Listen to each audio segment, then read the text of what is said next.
හීන තමයි මිනිස්සු ජීවත් කරන්නේ.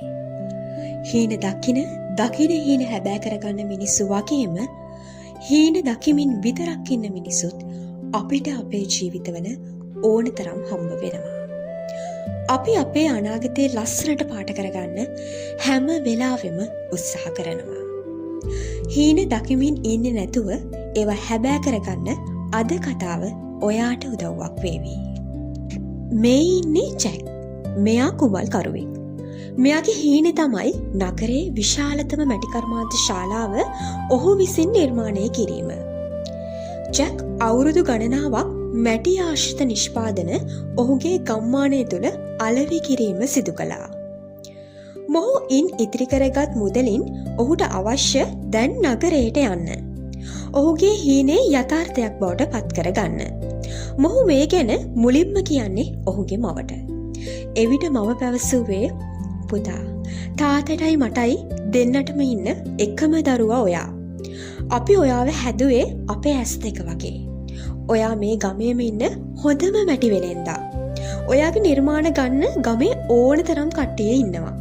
මට ඕන නෑ ඔයාව අපෙන් ඈතට යවන්න. නගරය අපිට ගැලපෙන්නේ නෑ පුතා. එන් පස්සේ ජැක් ගියේ එයාගේ යාළුවා ළඟට. එයාගේ හිතේ තියෙන හීනේ එයාගේ යාළුවන්ට ජැක් කියන්න පටන් ගත්තා. ටික වෙලාවකින් එයාගේ යාළුවෝ ජැක්ට hina වෙන්න පටන් ගත්තා. නගරේ මැටි කර්මාන්ත ශාලාව? ජැක්, ඔයාට පිස්සුද? ඔයා දන්නවද ඒක කොච්චර වියදමක් යන ලොකු වැඩක්ද කියලා? අනික දැනටමත් නගරේ ඒ වගේ කර්මාන්ත ශාලා ඕන තරම් ඇති. ඔය හදන්නේ විහිං අමාරුවේ වැටෙන්න. මෙයින් තවත් අවුලුණු ජැක් තමන්ගේ ළඟම හිතවතා වන ඩැනියල්ට තමන්ගේ මේ හීන ගැන කිව්වා. ඩැනියල් ජැක්ට කිසිත් නොකියා ජැක් කියූ කතාව හොඳින් අසා සිටියා. ඊට හරියටම මාසයකට පසුව ඩැනියල් නගරයට ගියා. ඔහුට හැකි පරිදි මැටි මුට්ටි කිහිපයකින් තමන්ගේ ව්‍යාපාරය නගරදී පටන් ගත්තා. ජැක් මාස කිහිපයකට පසුව දැනගත්තා ඩැනියල් ගමෙන් නගරයට ගිය බව. ජැක්ට හීනයක් තිබ්බා. ඒ වගේම හොඳ ආත්ම විශ්වාසයක් තිබ්බා ඔහුට ඒ දේ කරන්න පුළුවන් කියන එක ගැන.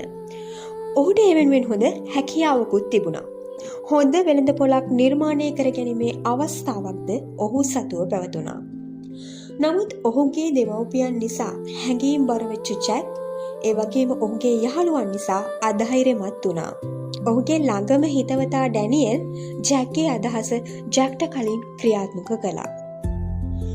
මේ සියලු සිදුවීම් නිසා වෙහෙසට පත්වුණු ජැක් කල්පනා කරමින් පාරේ ඔහේ ඇවිදමින් හිටියා. මෙහිදී ඔහුට හමු වුණා වයසක සීයා කෙනෙක්. ඔහු ගහක් මුල වාඩි වෙලා හරිම ආසාවෙන් මැටි කලයක පැලයක් සිටවමින් සිටියා. ඔහු ජැක්ව දැකලා ජැක්ට කතා කළා. ඔබට හරි වෙහෙසකර පාටයි තරුණයා. ඔබ ලොකු බරක් දරන් ඉන්නවා වගේ. ජැක් ඔහුගේ කතාව ඒ වයසක සීයාට කිව්වා. ඔහු ජැක්ට ඔහු සිටවමින් සිටිය බීජය පෙන්වා මෙසේ පැවසුවා. කී දෙනෙක් නම් මේ බීජය විසික් කරලා දාන්න ඇද්ද? ඇත්තටම මේ මොහොතේ මේ බීජේ කිසිම වටිනාකමක් පේන්නේ නැහැ.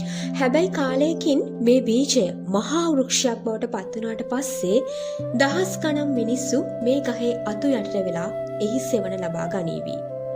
තව පිරිසක් මේ ගහේ ගෙඩි ප්‍රයෝජනයට ගනීවි. තවත් පිරිසක් මේක ඖෂධයක් විදිහට භාවිතා කරાવી. සත්තුන්ට මේ ගහ නිවහනක් වේවි. ජැක්, ඔයාගේ හිතේ තියෙන හීනෙත් මෙන්න මේ වගේ. ඒක හීනයක් විදිහට තියෙන තාක්කල් කිසිම කෙනෙක්ට ඒකේ ලොකු වටිනාකමක් පේන්නේ නැහැ. ඒ හීනේට පණ දෙන්න. ඒ වගේම ඊට අවශ්‍ය පස, වතුර, ඒ කියන්නේ ඒ වෙනුවෙන් ඔයාට හැකි උපරිමයෙන්ම වැඩ කරන්න. ජැක් පසුදිනම නගරයට ගියා. ඔහු මුලින්ම නගරයේ වෙළඳපොළ හොඳින් අධ්‍යයනය කරා. විවිධාකාරයේ නිර්මාණ ඔහු විසින් සිදු කළා. ඔහුට ඒවා වැරදුනා වගේම නැවත ඔහු ඒවා නිර්මාණය කළා. පසුව ඔහුට හැකි පරිදි පුංචි කඩ කාමරයක් මිලට ගත්තා. ඔහුගේ මැටි නිර්මාණ ඔහු අලෙවි කරන්න පටන් ගත්තා. මුලින්ම ලොකු පිරිසක් එක්රැස් නොවුනත් කල්යත්ම එන පිරිස වේගයෙන් වැඩි වුණා. මේ අතර සමහරක් දවස් තිබ්බා එක්කෙනෙක්වත් කඩේට නොආපු. හැබැයි ඒ හැම දවසක්ම ජැක් ඉතාමත් ශක්තිමත්ව දරාගත්තා. ඒ වගේ මේ හැම දවසකම උද්‍යෝගයෙන් ඔහු ඔහුගේ සම්පූර්ණ කාලය ඔහුගේ හීනය වෙනුවෙන් කැප කරමින් වැඩ කළා. අවුරුදු 5කට පසුව නිහඬව වැඩුණු පුංචි පැලය රූස්ස ගසක් බවට පත් වුණා. අපි හැමෝගෙම ජීවිත ඇතුළේ ඉන්නවා හැංගිච්ච ශක්තිමත් මිනිස්සෙක්. මුලින්ම ඔයා ඒ කෙනාව විශ්වාස කරන්න. අපි අපේ වැඩිහිටියන්ගෙන් අපිට වඩා අත්දැකීම් බහුල පුද්ගලයාගෙන් උපදෙස් ලබා ගන්න ඕනේ. ඒකේ කිසිම තර්කයක් නැහැ.